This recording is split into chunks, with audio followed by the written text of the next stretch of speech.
Okay, this is the same one, the National Socialist Women's League, and I thought I'd do this one. Like, there was this movie genre I got into. It was called Nazi exploitation movies. On Tubi, they had a thing about this old guy who was an Italian director who was actually a Marxist, and he came into the ideas of doing these movies to show the stupidity of Nazism and its excesses and extremes, and it's always the sexualisation of Nazis and the sexualisation of them.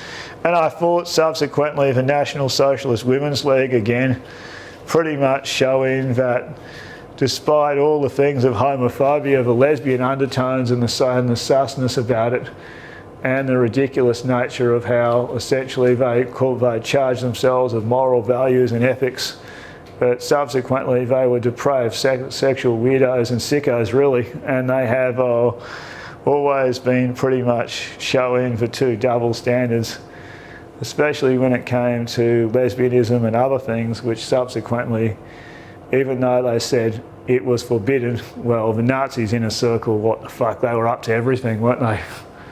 So this is where I got this idea from.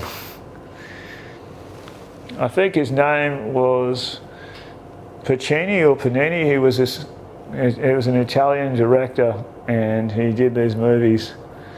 And the other one was this one. It was called, I think it was called Sheila the She-Wolf of the SS.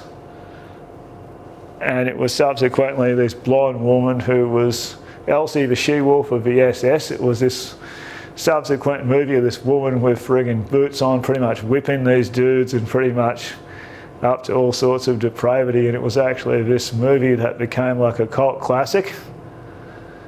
And it was an American movie subsequently, and I thought I had to take the piss out of this genre because it just made me laugh. And I was pretty stoned when I did this as well. I had ripped a few bongs, so anyway, that's the story behind that one.